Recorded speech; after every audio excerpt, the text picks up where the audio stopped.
Wednesday was supposed to be a day that kids would go back to school.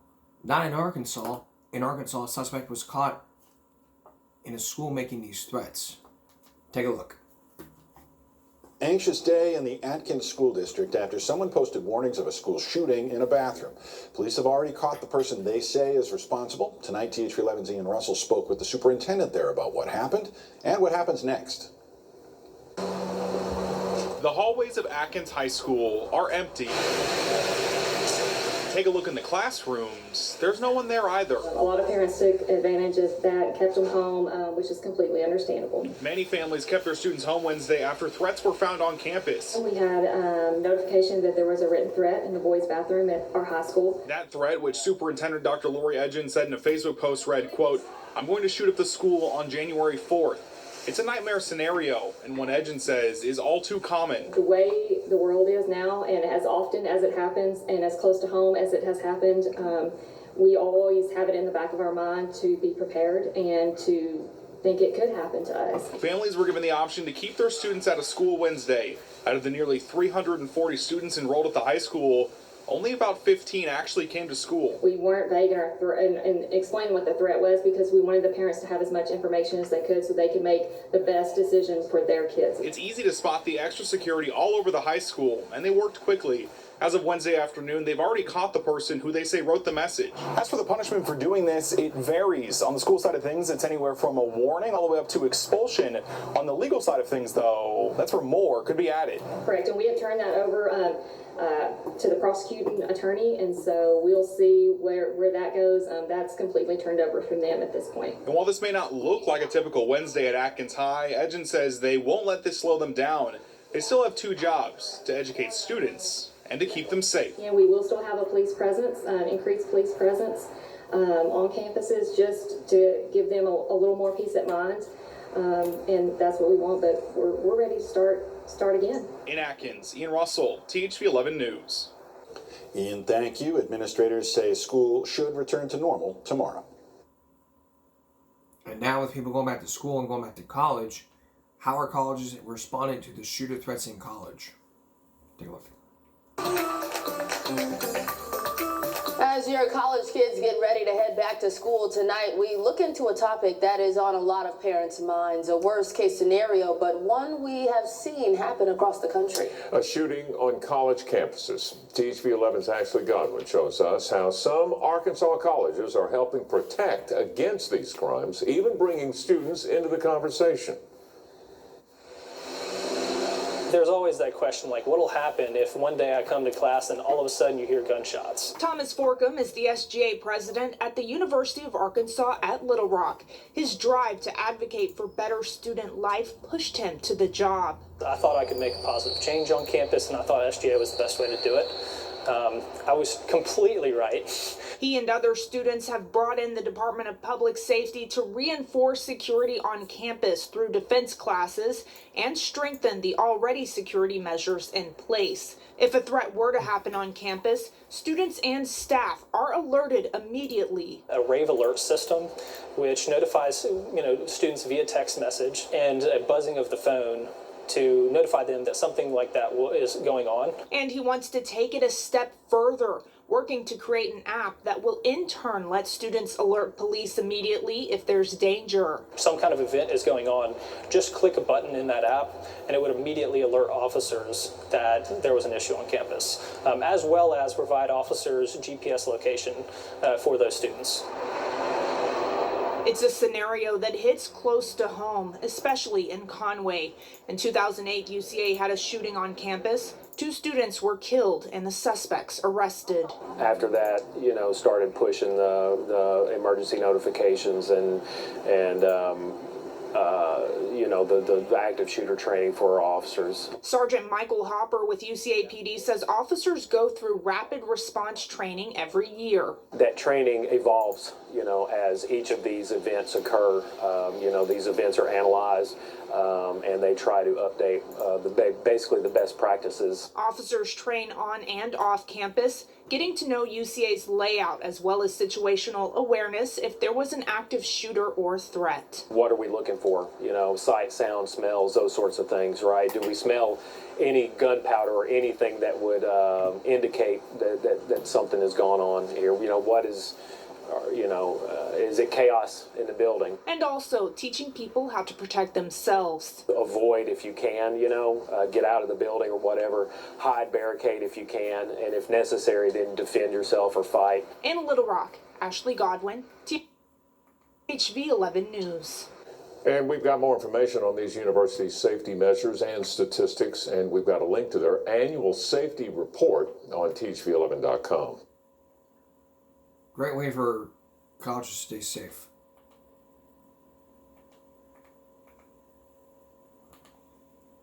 Here's what happens when your Christmas break is over and you got school in the morning. Take a look. What are you still doing up? I'm watching my movie. Christmas break is over. You got school in the morning. It's almost done. How much time is left? Like 20 minutes left? Alright, well, when that movie's done, that TV and these lights better be off and you better be in bed. I'm not playing with you.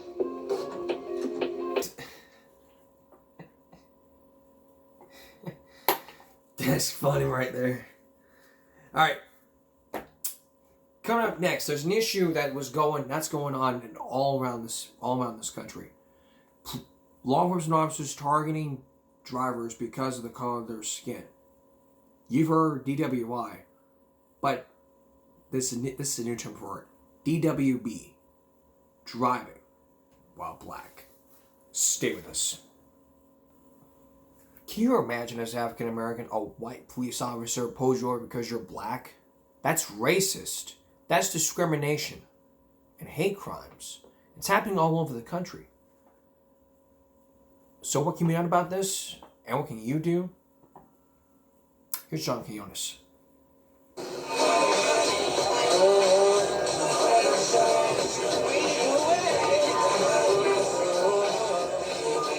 Young black men in an expensive car. Be honest. What do you think? You're seeing a black youth in what you think is a drug dealer's car. They could be up to no good, or simply going to the movies. Unit 21. Is there a problem, officer? Too often, in the eyes of law enforcement, it really doesn't matter. Yo, if you're black, you're guaranteed most of the time to get pulled over if you're in the wrong area at the wrong time. People in the black community say it happens all the time. Motorists stopped by police for little or no reason other than the color of their skin. There's even a term for it. You've heard of DWI, driving while intoxicated. Well, this offense is called DWB, driving while black. How many of you feel that you've been stopped unjustly by police for no reason? Really? At the annual Black Caucus Convention in Washington, D.C. recently, we interviewed people at random, and virtually everyone told the same story. Eventually, I was pulled over. I was not speeding. I was told by the police that I was not speeding. 4 cop cars stopped with sirens blaring. Stop me. If you're dressed a certain way, sometimes it doesn't happen. If I have a suit on, if I'm coming from work, I don't think it'll happen. But if you have a hat on backwards, which sometimes I like to do because it's comfortable, it'll happen. It shouldn't happen. It shouldn't be happening in America in 1996. Charles Ogletree is a law professor at Harvard University. Thank you very much, and good morning. This happened to me. It's happened to my family. It's happened to my colleagues. It's happened to my friends. Oh, absolutely. People don't believe it happens to you. People don't believe that police would violate the law. They don't believe that they would ignore the Constitution, but it happens time and time again. The consequences can be frightening. In South Carolina earlier this year, a black woman was dragged from her car and threatened by a patrolman. The violation? Speeding. And then there's the case of Johnny Gamage. He was suffocated while being held down by police near Pittsburgh during a traffic stop. He'd been driving a Jaguar that belonged to his cousin, a pro football player. 2 of the officers involved are now awaiting trial for involuntary manslaughter. But those are the extreme cases. The more common experience goes largely unnoticed and unrecorded. Usually, that is. Take a look at these videotapes, recorded by police in Volusia County, Florida, as evidence. Now they're being used as evidence against police. They show hundreds of people being stopped for mainly minor traffic violations. Most of them are black. The reason I stopped is you drove out of your lane. You drove into this emergency lane a little bit. That truck that was in front of you were following it too closely. And the questions often have nothing to do with any traffic violation. What's in South Carolina? Huh? What's in South Carolina? I was visiting my cousin. Oh, really? How long were you up there for? Where in Fort Lauderdale are you going? Southwest. Oh, really? How long are you down there? The motorists are told they are free to go. Okay, I'm not going to write you a ticket. You can't get it. But time and time again, the officer makes one more request. Ma'am, are you carrying any illegal narcotics, illegal weapons, or firearms? No, yes. You don't mind if I look? Have a good day. Very good. You're not carrying any illegal weapons, narcotics, or contraband in that vehicle, are you? You mind if I search it? Of all the people stopped, only 1 in 50 was carrying anything illegal. The vast majority were innocent. It can happen anywhere, we are told. Even in places like this, the all-American small town of Jamesburg, New Jersey, well, Primetime decided to try a little experiment. With the help of hidden cameras, we put ourselves in the driver's seat. We installed the cameras inside this luxury car and asked the owner's son and 2 of his friends to take a drive through town. Ray is a student at New York University. Bill's a college graduate who works in his family's business. And Jason is a junior at Harvard University. They've all been stopped before. Being pulled over is really not a big deal. You know, unless I get hit. You know, it's really not. You know, I'm just glad to be able to say, all right, fine, get in the car and leave. If we do get pulled over, I definitely won't be surprised at all. It's about 9:30 at night. They're driving carefully through town on our second night in Jamesburg. This time, within minutes, they're pulled over. Is there a problem, officer? Yes, sir. Back there where it was at a left turn, on the ground, made a lane change. Did I use the blinker first? Immediately, there are 2 squad cars on the scene. All this for not using a blinker. I'm ready to get back.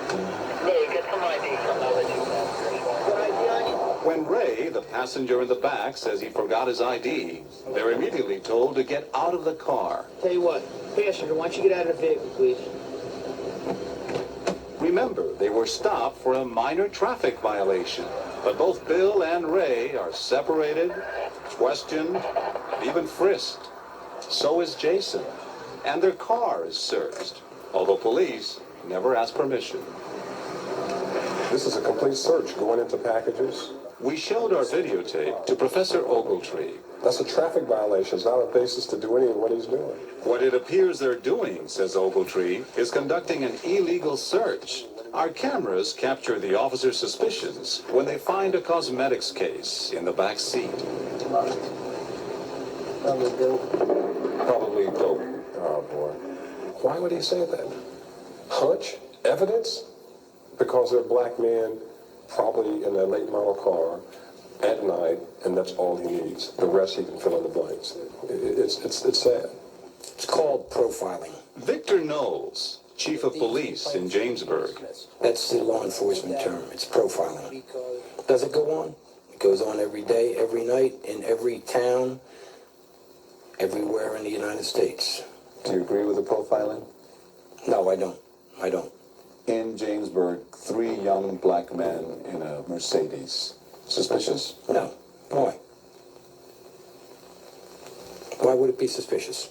But then we showed the chief what we saw in his own town.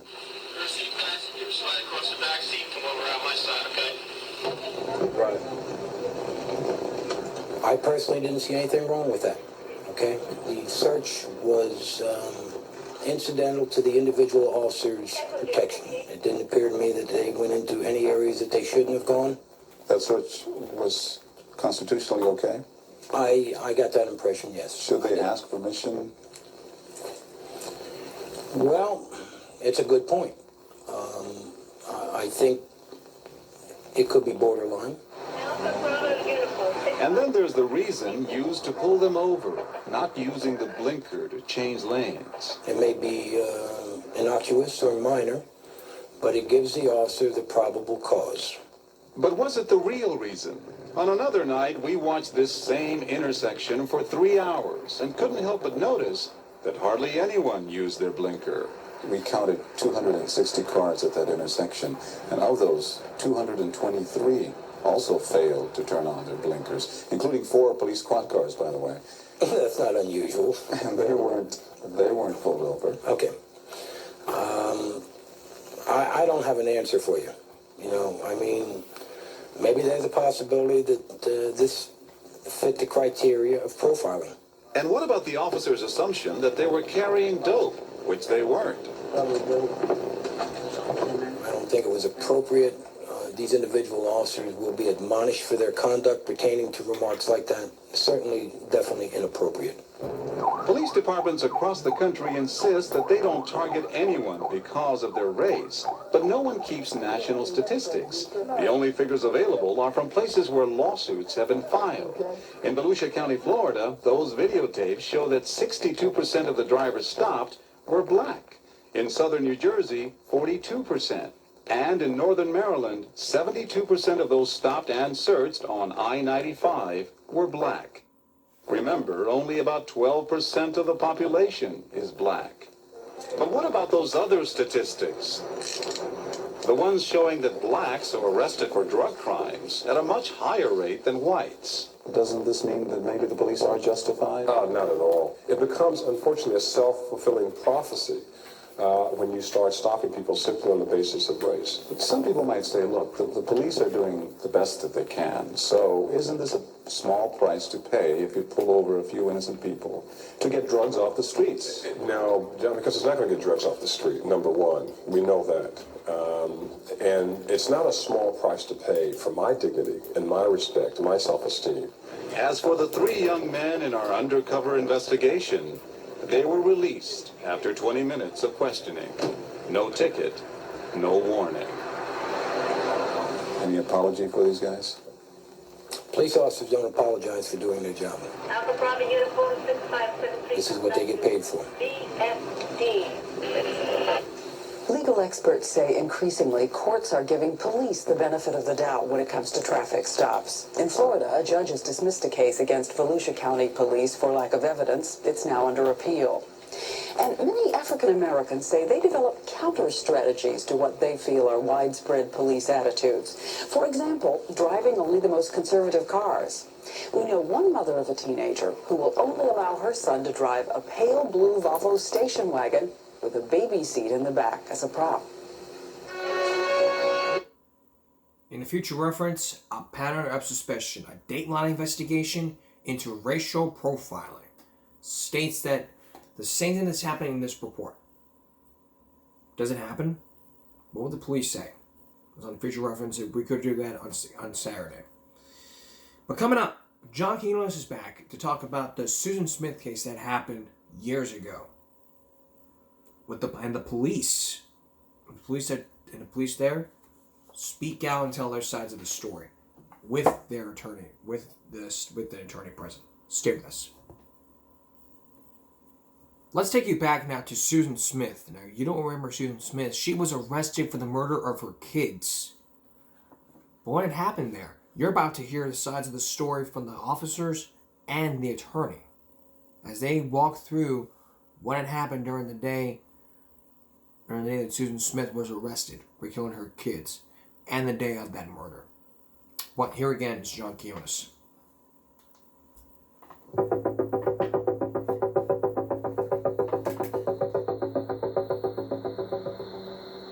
We've had people call in from all over that have been very moved and stated that they knew where they were the day that the President Kennedy was shot. They knew where they were the day that Challenger blew up, and they will never forget the day of the announcement of these 2 children. Have you cried over this case? Yes. Howard Wells and Robert Stewart solved the mystery that for 9 days shocked us all. It was a case of their careers, but there was no cause for celebration. We're going to make a brief announcement. I don't think I will ever forget. I was standing by the sheriff's side Answered after the statement. The statement is it. when the sheriff advised the news media as to what had happened. Susan Smith has been arrested and will be charged with 2 counts of murder in connection with the deaths of her children. And the gasp of that crowd when the announcement was made, I don't think I'll ever forget that. Last night, Wells, the Union County Sheriff, and Stewart, Chief of the State Police, revealed for the first time the inner workings of their investigation. They agreed to talk to Primetime, but only in the presence of the county prosecutor. Your primary concern was what? The children, always. Never anything different. You believe her story that first night? I believe what someone tells me until I have reason to disbelieve. By now, we all know Susan Smith's story. Carjacker abducts her children, but releases her near a lake just outside of town. It seemed like it couldn't happen to a nicer girl, voted friendliest in her high school class, a doting mother, and above all, credible. More than most people in this town of 10,000, the sheriff had good reason to believe Susan Smith. Sheriff, you were the godfather to her brother's children. How difficult did this make it for you to continue with your investigation? I hurt with them, and I actually felt their feelings of despair, their devastation, and I feel that family because of their loss. And so they searched every way they could, by helicopter, on horseback, even underwater. We are ground zero with an investigation. 72 hours later, no suspect, no car, no children, nothing to corroborate Susan Smith's story. I related throwing a rock into the water. Right after it first happened, you have ripples, and once they go away, it's hard to find where the rock was thrown. They didn't know how close they were. If a small child disappears, you don't just search the woods, search the neighborhoods. You interview family members. Ernie Allen is director of the National Center for Missing and Exploited Children. It's happened 34 times in just 12 years, he says. Mothers who report the abduction of their children only to be accused of murdering them themselves. The center has developed a set of guidelines that are now being mailed to 17,000 law enforcement agencies across the country. The advice to police? Always assume every child reported missing is in immediate danger. Search the child's home, even if he's disappeared somewhere else. Move quickly to give the victim's parents polygraph tests. And always conduct what police call parallel investigations. You take the information that is provided about the abductor or the circumstances of the missing child, and you pursue it, but simultaneously, you interview family members. Sheriff Wells had an advanced copy of those guidelines. Not only did we work this case, but we lived this case. We ran a parallel investigation. We ran all the what-ifs. If it didn't happen, as she said, how could it have happened? And we live this case day to day just for the hopes of the children. As he examined Susan Smith's story, the sheriff began to notice inconsistencies. For example, Smith told police she and her boys were carjacked while they waited for a red light at this intersection and that there were no witnesses. The problem is this light turns red only when another car approaches the cross street. Smith said there were no other cars. Her story became less and less convincing, and yet she persisted. They were crying, and my other child was crying for me. He said, he said, I want my mama. He said, Mama, where you going? And I told him, I said, baby, I gotta go, but you're gonna be okay. And I told him I loved him, and I hollered I loved him. We watched very carefully, and then we would carefully analyze those interviews. What would you look for? Mannerisms, body language, the way things are phrased, what points the person voluntarily chooses to bring up. In another case in Florida last month, it was the way she phrased things that caught Pauline Zile. She went on television in a tearful plea for her 7-year-old daughter, Christina. Christina, be home soon. She disappeared, the mother claimed, while they visited a flea market. One of the things that I thought stood out was how she referred to her in the past tense, which immediately I thought, this is odd for a mother who's looking for her child. Detective Sue Edwards says if you think your child is alive, you wouldn't say she was a good little girl. Zile eventually implicated her husband. Both are now charged with murder. Sheriff, you had your suspicions, and yet you never let on that you had doubts about her story. Suspicion is not evidence. It's not fact, and it's nothing more than that. You cannot use it in court. You cannot convict anyone with it. And I deal in evidence and fact in my day-to-day law enforcement career. How do you know when a person is lying? You either prove it through evidence that shows it, or you have them admit to it. Stewart and Wells also used a lie detector. Later, it was leaked to the press that Susan Smith was having problems with the question, do you know where your sons are? I do not deny nor confirm a story that has anything to do with a polygraph test or its results. The inconsistencies multiplied. Smith claimed that in the hours before the carjacking, she had taken her sons shopping to the local Walmart, but nobody here remembered seeing them. She said she was carjacked on her way to this neighborhood, where she planned to visit a friend, but the friend wasn't expecting her, and he wasn't even home. And what about the suspect? Although they drew a composite sketch, police had their doubts that he ever existed.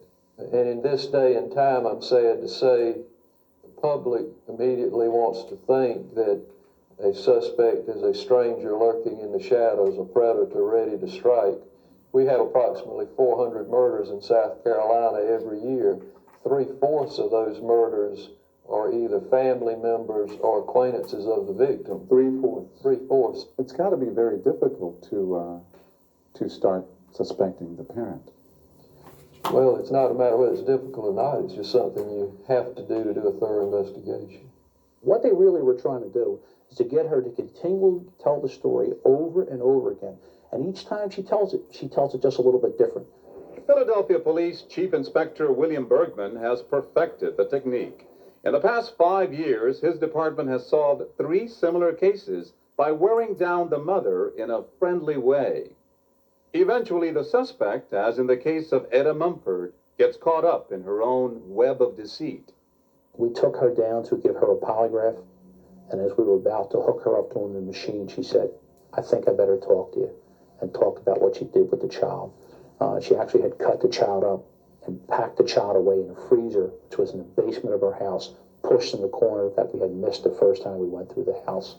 In the case of Susan Smith, it was her national television appearances last Thursday that made it clear, even to our expert in Philadelphia, that she was lying. Did he tell you why he was taking the children? No, sir, he did not. There was very little communication at all. She says very little, very few details. That's right. In fact, she's real short because she keeps saying to herself, I've told this story so many times. I really wonder what I said before. And every time I go to talk about this, am I going to lie a little bit more? And I was watching her sitting there, her eyes started to roll and things of this nature. So I would think the law enforcement people here probably wanted her to go in here and probably wanted to get a look at her on TV, talking about the incident, see how she's reacting, see how she's talking. She doesn't look like a killer. She's the murderer. She's the murderer. And just like we sit here shocked, everybody who saw this on national TV saying the same thing. How could you do that? How could she say it? Look at the way she acted, and she's the murderer. Do you ever say to them, we think you're lying? I wouldn't say so. Why not? I wouldn't say that to a person until I was sure. But just hours after that final television appearance, Sheriff Wells was sure enough to bring Susan Smith to her moment of truth. And he did it in part by using a time-honored police technique, the bluff. Primetime has learned that the sheriff took Smith to a church and told her he had proof that she was lying and that the inconsistencies in her story would soon become public knowledge. That's when this 23-year-old mother confessed. Susan, why did you do it? Susan, why? She admitted that on the night of October 25th, she let her car with her babies inside roll into the lake. The Mazda and 2 tiny bodies were recovered. Sheriff Wells immediately boarded a helicopter for his next and toughest assignment of all, to tell a close friend that his nephews were dead and that their mother would be charged with murder. The loss of 2 small children that the entire family loves, that's utter devastation, and I can feel with them and I share with them in their loss. As for the scene of the crime, the lake is now a memorial to the children. People go there just to see it. People from miles and miles away. Flowers are placed there on a regular basis. people that become so emotionally involved in the case want to go to some place or be with something that is associated with the case.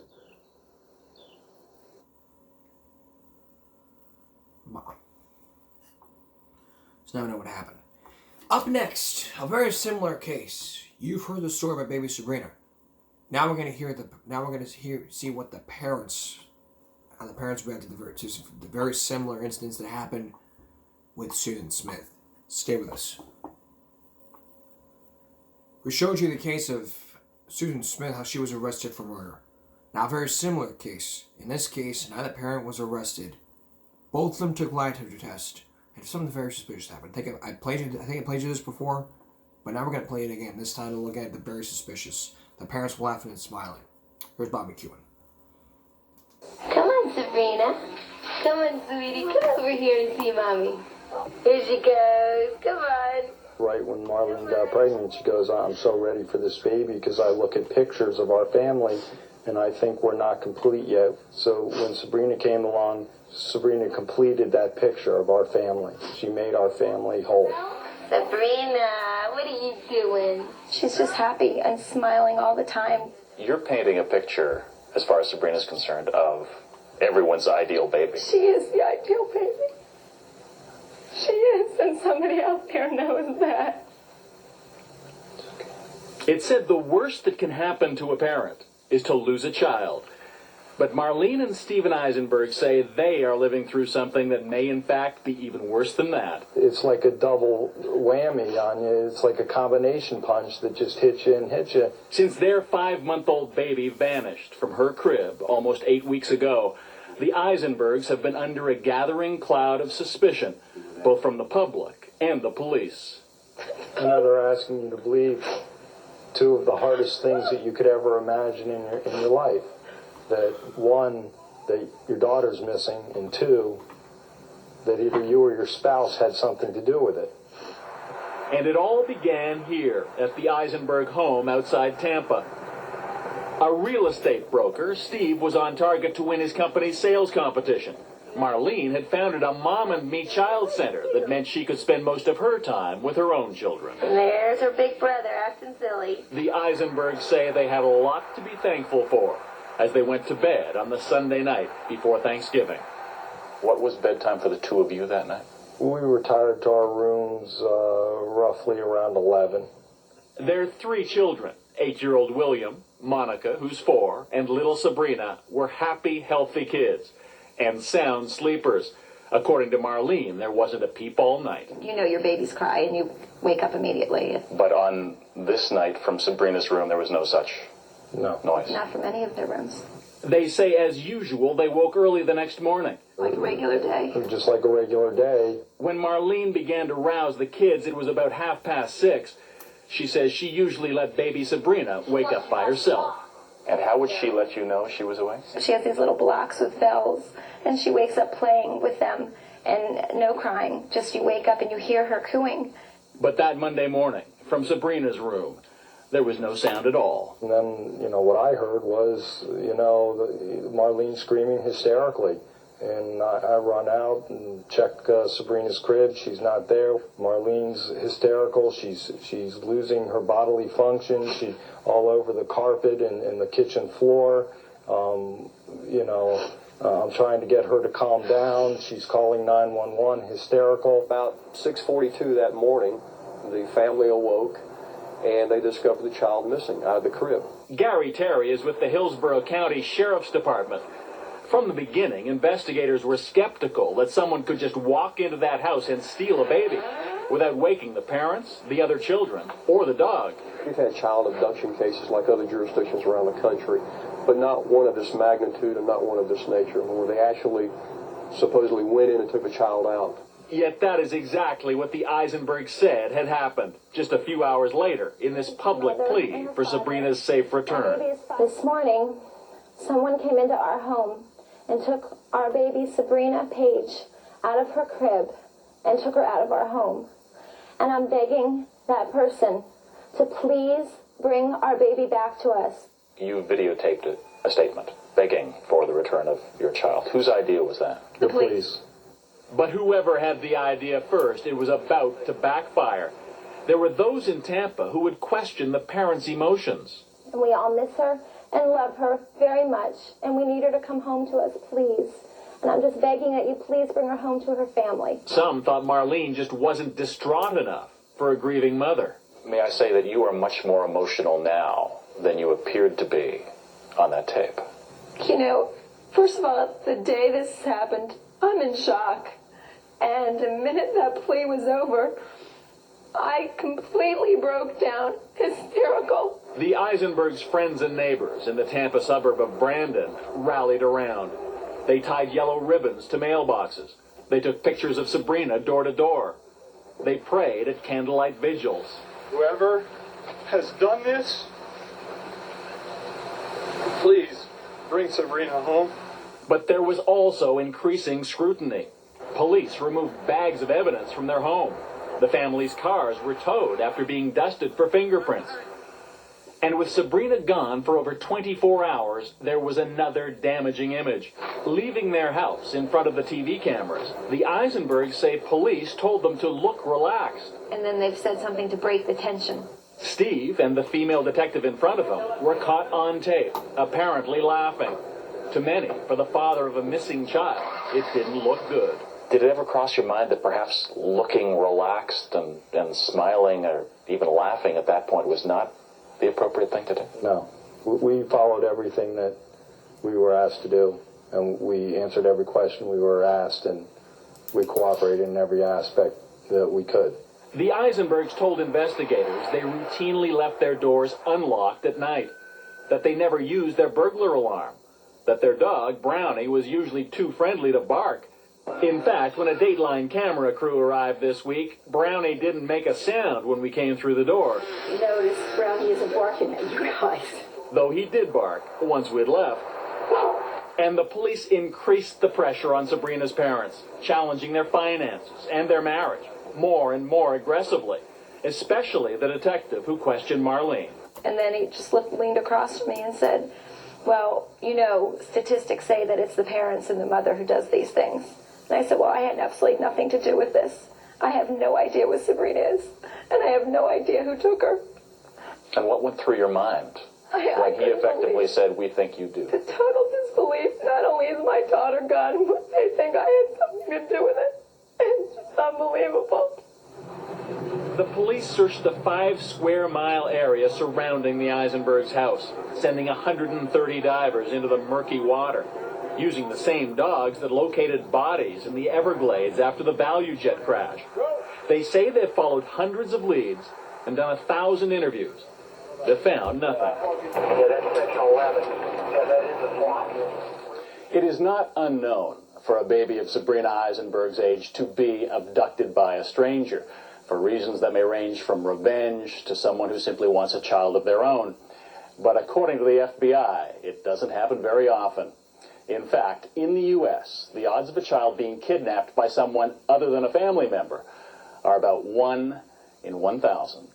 How much more difficult does it make all of this for you that, in fact, the statistics do show that overwhelmingly abductions of children involve family members, and that when crimes are committed against children, it is more often than not the mother? It makes it difficult, but we really can't dwell on those kind of statistics because we know every instance is unique in itself, and it needs to be treated that way. And we know we need to do everything that we can as parents to bring back our daughter. They say that's why they agreed to take lie detector tests given by the sheriff's department the same day their daughter disappeared. Steve says he passed, but that Marlene's result was inconclusive. And they said that they were a little concerned that Marlene's were inconclusive, but that was understandable because of the amount of stress she was probably under. Then, just a day later, his wife was asked to take a second test. And did they tell you what the result of that test was? Inconclusive. We have to look at the whole picture, and in doing so, not rule anyone out. But according to Lieutenant Greg Brown, the Hillsborough County Sheriff's Department will not release those test results. Do you believe that the tests ruled out the parents as suspects? No one has been ruled out as a suspect at this time. Do you feel that they believe you are suspect? I think they believe everybody's a suspect. Do you feel that they believe you are the suspect? Yes. I certainly don't expect them to be charged based on what we know now. For their part, the Eisenbergs have hired Tampa lawyer Barry Cohen, who arranged for them to take another lie detector test, which he says they both passed with flying colors. The police claim the attorney also is refusing to let them do a formal interview with Sabrina's parents. Mr. Cohen has indicated that he will not allow them to speak to us until we turn over all memos, tapes, reports, things of that sort. But Cohen insists his clients have already done as many as a dozen police interviews, providing information he says he now fears could be distorted and used against them. God forbid, if they ever do have to face a jury of their peers, if the police are hell-bent on making this a case, I want the information that comes from them preserved, the integrity of it preserved. Is it naive of people to say, if my child were dead or if my child were missing, I'd be open to anything. I'd tell the police anything they wanted. I wouldn't need a lawyer. Well, we have told the police everything they wanted, so I believe it is naive to a certain extent, because to me that's saying that they believe it'll never happen to them. And we used to be just like that. like that too. Steve and Marlene Eisenberg admit that since the case of Susan Smith, I can't sleep, I can't do anything but think about it. who lied about the disappearance of her children, not everyone will believe them. They say that's why there's really only one thing that matters now. And that's why we're here doing these things, to get her picture all over the place, so everybody can see her. We know she's out there. We know she's out there, and we know she's coming home. Because whoever took her can't keep her. She belongs with us. Wow. So yeah, this is very similar. Both the parents took lie detector test, and so did Susan Smith. Now, Susan Smith failed her lie detector test. Sabrina's mother was inconclusive 2 times. The 3rd time, both the parents passed flying colors. Now, also remember this. The father, the positive test was both flying colors.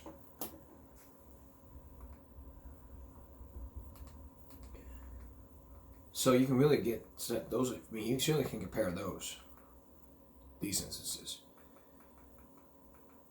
When we come back, a preview of Friday's Give Me a Break. Stay with us. Now just so you'll see coming up on Friday's show. She said she was Pat and Pete and lots of other people as well. Who's there? Sarah. How old are you, Sarah? 5. A not-so-simple case of multiple personality or a very simple case of evil? I had come to believe that I was killing children. She also believed her children were killing children. I came to believe that I was a satanic high priest, the satanic high priestess for a 9-state area. She thought the only way to save her kids was to lock them away in a mental ward.